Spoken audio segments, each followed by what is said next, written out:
नमस्कार। आज के इस वीडियो में मैं आपको बताने वाला हूं हाई कोर्ट के फैसले और गवर्नमेंट की नोटिफिकेशन के बारे में, जो आपका बचाव करेगी अगर आपका सरकारी भूमि पर कब्जा है तो। और कौन कौन लोग हैं जो इसका फायदा ले सकते हैं। दोस्तों, मैं हूं एडवोकेट रितेश शर्मा और स्वागत करता हूं आप सभी का हमारे चैनल पर। तो आज हम बात करने वाले हैं section 163 HP land revenue act से बचाव के उपायों के बारे में।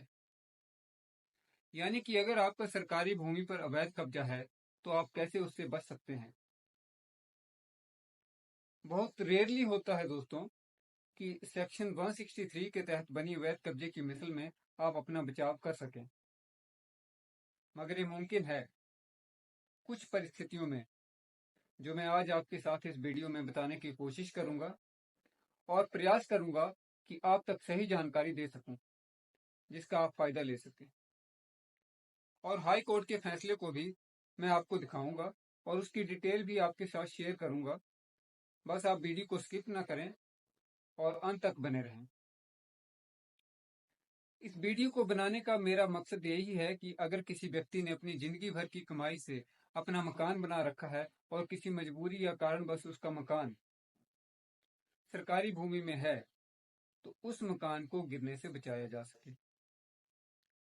एक बात मैं यहाँ स्पष्ट करना चाहूंगा कि जो लोग आधी अधूरी वीडियो देखकर कमेंट कर देते हैं कि आप जो हैं वो इन लोगों को जिन्होंने अवैध कब्जा कर रखा है उन्हें बचाने का प्रयास कर रहे हैं, उन्हें मैं यही कहूंगा कि आप लोग पहले पूरी वीडियो देख लें, फिर अपने विचार व्यक्त करें। और एक बात मैं उन्हें और बता दूं कि जिन लोगों के कब्जे बुजुर्गों के समय से या काफी समय से हैं और उनसे किसी अन्य को कोई रुकावट नहीं है, और जिन्होंने कोई रास्ता या नाला नहीं रोका हो और गांव के विकास में कोई बाधा ना डाली हो, मैं सिर्फ उन लोगों के पक्ष में बात करता हूं, अन्य कब्जाधारी व्यक्तियों के मैं भी खिलाफ हूं, जो किसी का रास्ता या नाला रोकते हैं, जानबूझकर कब्जा करते हैं और गांव के विकास में बाधा उत्पन्न करते हैं। वो गलत है और उसके विरोध में मैं भी खड़ा हूं। मगर मेरा मानना है कि अगर किसी ने अपना मकान या पशुशाला का निर्माण कर लिया है तो उसको तोड़ना भी उचित नहीं है। या तो विभाग उस समय कार्यवाही करे जब कोई व्यक्ति सरकारी भूमि पर कब्जा करने लगता है, ये निर्माण करने लगता है। मगर अगर उस समय उसे नहीं रोका गया तो सरकार उतनी ही भूमि उस व्यक्ति से तबादला में ले या उसकी कीमत ले। इससे ना तो सरकार को नुकसान होगा और ना ही उस व्यक्ति को, क्योंकि हर किसी के लिए ये मुमकिन नहीं कि वो बार बार मकान तैयार कर सके। और शायद इसी वजह से मैं इन लोगों के पक्ष में बात करता हूं। खैर, हम वापस आते हैं अपने टॉपिक के ऊपर।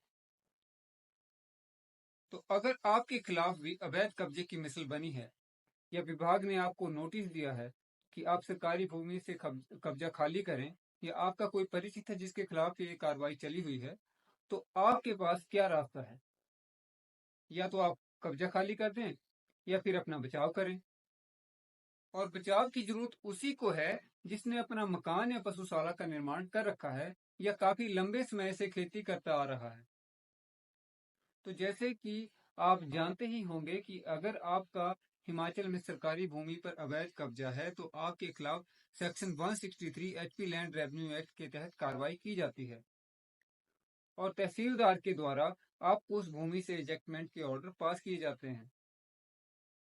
लेकिन इसी सेक्शन 163 के क्लॉज 3 में कहा गया है कि अगर आपका कब्जा 30 साल से ज्यादा है तो आप एडवर्स पोजेशन की प्ली ले सकते हैं या क्वेश्चन ऑफ टाइटल रेज कर सकते हैं। और फिर तहसीलदार को सिविल जज की पावर एक्सरसाइज करके ये पॉइंट डिसाइड करना पड़ता है और प्रॉपर एक जजमेंट और डिक्री उन्हें पास करनी पड़ती है। और अगर आप इसे साबित कर देते हैं तो आपके खिलाफ सेक्शन 163 की जो कार्रवाई चली हुई है उसे ड्रॉप कर दिया जाता है। अब बात करते हैं कि सरकार द्वारा जारी नोटिफिकेशन की, जो हिमाचल सरकार ने 3 जनवरी 1979 को जारी की थी। इस नोटिफिकेशन में सरकार ने ये नोटिफाई किया था कि सरकारी रकबा जो पहले सामलात रखा था, में जहां कहीं लोगों ने अपनी निजी भूमि बचाने हेतु डंगा या दीवारें लगा रखी हैं, तो हिमाचल प्रदेश भू राजस्व अधिनियम की धारा 163 के तहत नष्ट अथवा गिराया नहीं जाएगा, क्योंकि ये डंगाजात भूमि कटाव इत्यादि के लिए लगाए गए हैं। जहां डंगा दीवार भूमि कटाव के लिए लगी है, वहां वैसी ही रहेगी। इस नोटिफिकेशन में जो गौर करने वाली बात है कि सरकारी भूमि पहले सामलात थी और डंगा या दीवार अपनी निजी भूमि को बचाने के लिए दी गई हो, तभी आप इस नोटिफिकेशन का फायदा ले सकते हैं। नोटिफिकेशन की डिटेल मैं आपके साथ स्क्रीन पर शो कर देता हूं। अब आगे बढ़ते हैं और बात करते हैं हाई कोर्ट के फैसले के बारे में। तो दोस्तों, 27 दिसंबर 2018 को हिमाचल हाई कोर्ट ने सिविल रिट पिटीशन में फैसला सुनाया। हालांकि ये कोई एक रिट पिटीशन नहीं थी, बल्कि 29 पिटीशन जो सिमिलर नेचर की थी, उन सब को क्लब करके उस समय के चीफ जस्टिस सूर्यकांत और जस्टिस अजय मोहन गोयल ने ये फैसला सुनाया था।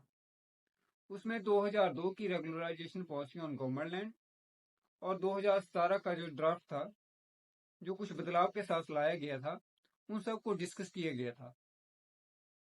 और उसमें कहा गया था कि regularisation policy on government land जो 2002 में लाई गई थी और वह अभी हाई कोर्ट में विचाराधीन है।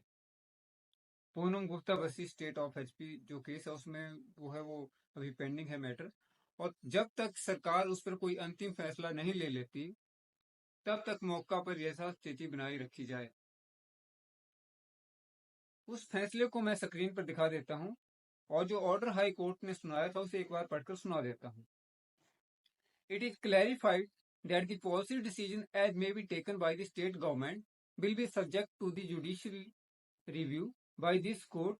However, till the state government take its final decision, status quo shall be maintained by the parties.